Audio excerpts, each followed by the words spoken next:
Joining me now is David Busch. He is the Co-Chief Investment Officer at Trajan Wealth. David, welcome. Good morning. Thank you for having me. So beginning with rising tensions in the Middle East, how are you thinking about the potential impact on global oil markets and what it might mean for investors? Yeah, we're seeing the impact right now with both West Texas Intermediate and Brent crude oil prices jumping. Brent crude's right around $90 a barrel, and West Texas Intermediate has jumped to close to 87 the last time I checked. And so what's happening is this is adding to the inflation concerns that have been spilling over across the globe, specifically in the U.S. markets. And really what this leads to is there really is no catalyst for the Federal Reserve to cut rates because inflation pressures are going to remain higher. And it's likely going to slow the economy a bit. All right, and beyond oil, how do you see the Middle East situation affecting the broader global markets and sector performance here in the United States? Yeah, I think the opportunities that we've seen are in the oil and gas producers and refiners. They're going to be a major beneficiary of this, specifically in the North American markets.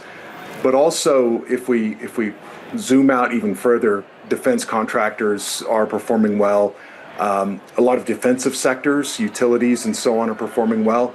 Those that are getting that are lagging are those that are more rate sensitive, and those that are where there's still concerns about the rising AI concerns. All right, and domestically, we're seeing growth cool while inflation continues to remain stubborn. What, in your opinion, are the main drivers of these trends?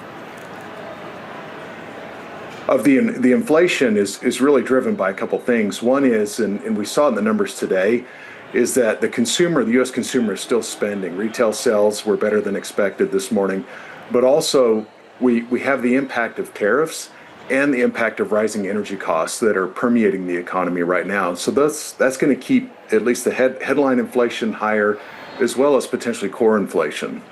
All right, and we're still a couple of weeks away from the next Fed meeting and rate decision.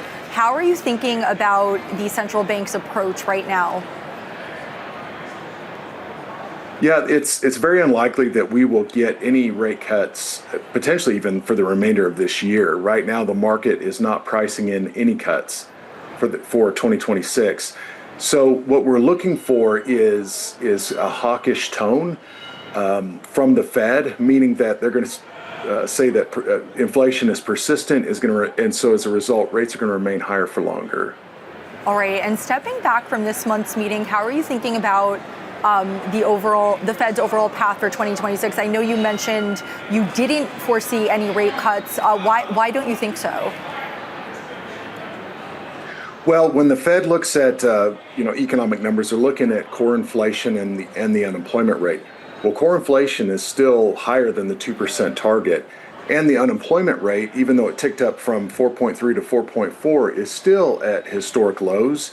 And so unless there's a major catalyst, a continued softening of the labor markets, the Fed really doesn't have a reason to cut unless there's a major event that causes the labor markets for the unemployment rate to shift higher.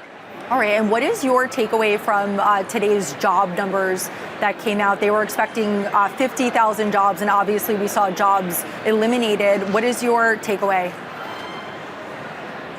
Yeah, the jobs numbers have been hit or miss, and I think a lot of it has to do with the way that they survey. But having said that, we're seeing it in the news headlines that there is a softening of the labor market, and so last month's jobs report just was a surprise, and so now we're sort of getting back on trend, is what it appears to me.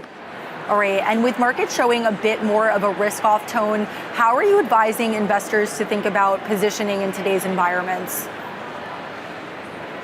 Yeah, the way that I'm thinking about it is really in three different ways. So one is, I think that large cap tech is still the wave of the future, and so I still want to maintain some exposure there. But also we've seen that broadening of the markets, and we've seen those defensive sectors that have performed well. And so it's really balancing that tech, large cap tech versus, or coupled with large cap value, dividend payers, and even getting down in the middle markets. And then the other thing that I'm thinking about is bonds, because bonds have historically been a good volatility dampener, and yields, if they're going to remain higher for longer, there's still opportunity for investors to invest in the fixed income side of the market. And David, any under the radar storylines in our last 30 seconds that you think we might be hearing about in the coming weeks or months? Yeah, a couple things that I'm most concerned with is the health of the consumer. We have rising delinquencies and defaults on personal loans, credit cards, and so on. And so that's going to continue to rise. And my concern is that the consumer is going to pull back from spending. And as a result, more defensive retailers or lower cost retailers, lower cost food suppliers are going to benefit, in my mind, versus kind of the higher end retailers. All right, David Busch, Co-Chief Investment Officer at Trajan Wealth. Thank you for joining us.